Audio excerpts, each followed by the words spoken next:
News, सच जरूरी है। Break के बाद आप सभी का स्वागत है। यह है MNS न्यूज नेटवर्क और आप देख रहे हैं MNS न्यूज टीवी। मैं हूं आपके साथ सोनल। तो आइए देखते हैं आज की कुछ खास खबरें। बाहुबली आनंद मोहन की रिहाई पर भड़की मायावती, नीतीश सरकार पर दागे जुबानी तीर। बिहार के पूर्व सांसद और बाहुबली आनंद मोहन अपने बेटे चेतन आनंद के विवाह में शामिल होने के लिए पैरोल पर जेल से बाहर आए हैं। बीते कई वर्षों से आनंद मोहन IAS अधिकारी जी कृष्णैया हत्याकांड में जेल की सजा काट रहे हैं। पूर्व सांसद की रिहाई के लिए महागठबंधन सरकार के उठाए गए कदम पर बहुजन समाज पार्टी बसपा सुप्रीमो और पूर्व CM मायावती ने हमला बोला है। बता दें कि बीते दिनों बिहार सरकार ने आनंद मोहन की सहरसा जेल से रिहाई सुनिश्चित कराने के लिए जेल नियमों में कुछ परिवर्तन किए हैं, जिसको लेकर मायावती ने नीतीश पर निशाना साधा है। मायावती ने ट्वीट करते हुए कहा है कि आनंद मोहन को जेल से रिहा करने पर बिहार सरकार फिर से विचार करे। मायावती ने ट्वीट करते हुए लिखा कि बिहार की नीतीश सरकार द्वारा आंध्र प्रदेश अब तेलंगाना महबूब नगर के रहने वाले गरीब दलित समाज से IAS बने बेहद ईमानदार जी कृष्णैया की निर्दयता से की गई हत्या मामले में आनंद मोहन को नियम बदल कर रिहा करने की तैयारी देश भर में दलित विरोधी निगेटिव कारणों से काफी चर्चा में है। बसपा सुप्रीमो ने आगे लिखा है कि आनंद मोहन बिहार में कई सरकारों की मजबूरी रहे हैं, लेकिन गोपालगंज के तत्कालीन DM श्री कृष्णैया की हत्या मामले को लेकर नीतीश सरकार का यह दलित विरोधी व अपराध समर्थक कार्य से देश भर के दलित समाज में काफी रोष है। चाहे कुछ मजबूरी हो, किंतु बिहार सरकार इस पर जरूर पुनर्विचार करे। आइए बढ़ते हैं अगली खबर की तरफ। बीजेपी नेता सम्राट के मिट्टी में मिला देंगे बयान पर नीतीश का जवाब।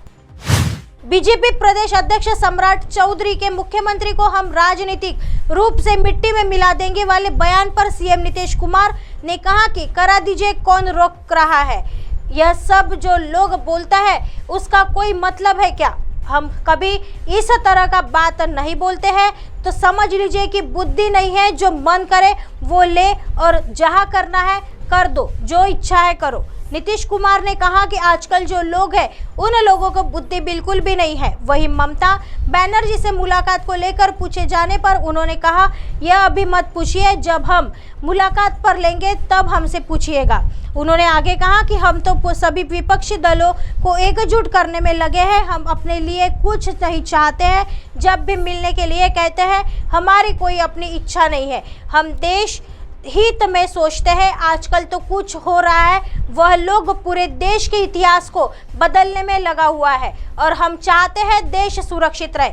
आज़ादी की लड़ाई नई पीढ़ी को मालूम होनी चाहिए और देश लोग आजकल है जो लोग सब कुछ को बदल देना चाहते हैं। हम लोग जब एक साथ मिलकर रहेंगे तो देश सुरक्षित रहेगा और इसके लिए हम काम कर रहे हैं। हमारी व्यक्तिगत कोई इच्छा नहीं है। सम्राट चौधरी ने क्या कहा था? अतीक अहमद की हत्या के बाद यूपी के CM योगी आदित्यनाथ का मिट्टी में मिला देने वाला बयान अब बिहार की सियासत में गूंजने लगा है। बिहार बीजेपी के प्रदेश अध्यक्ष सम्राट चौधरी ने नीतीश कुमार को चेतावनी दी है। सम्राट चौधरी ने खुले मन से कहा है कि बिहार में 2024 और 25 में नीतीश कुमार राजनीतिक तौर पर मिट्टी में मिला देना है। आइए बढ़ते हैं अगली खबर की तरफ। अजित पवार में महाराष्ट्र का CM बनने का है सामर्थ्य, संजय राउत। शनिवार को शिवसेना उद्धव बालासाहेब ठाकरे को राज्यसभा सदस्य संजय राउत ने कहा कि राष्ट्रवादी कांग्रेस पार्टी राकापा के नेता अजित पवार में महाराष्ट्र का CM बनने का सामर्थ्य है, क्योंकि उनके पास बहुत प्रशासनिक अनुभव है।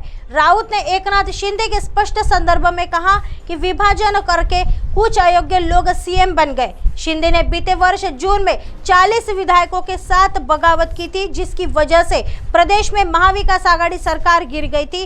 राउत ने मीडिया से कहा, कौन मुख्यमंत्री बनना नहीं चाहेगा और अजित पवार CM बनने के लिए समक्ष है। वह कई सालों से राजनीति में है और कई बार मंत्री रहे हैं। उनके पास सबसे ज्यादा और डिप्टी CM पद पर रहने का रिकॉर्ड है। हर कोई सोचता है कि उसे CM बनना चाहिए। राउत का यह बयान अब आया है जब एक दिन पहले पवार ने पुणे में एक मीडिया घराने को दिए इंटरव्यू में अपने CM बनने की महत्वाकांक्षा के बारे में पूछे जाने पर कहा था, हाँ मैं 100% CM बनना चाहूँगा।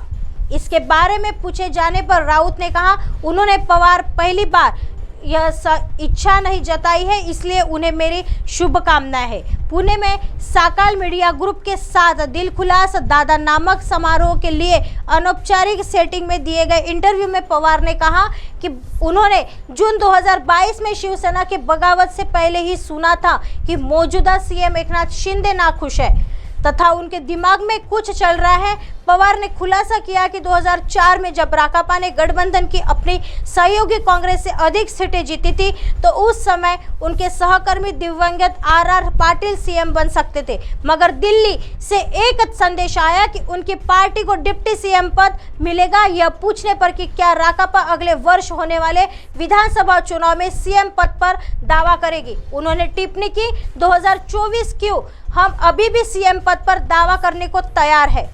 अब आप हमारे चैनल को आपके मोबाइल पर भी देख सकते हैं। मोबाइल ऐप पर देखने के लिए प्ले स्टोर से MNS news TV apps download करें।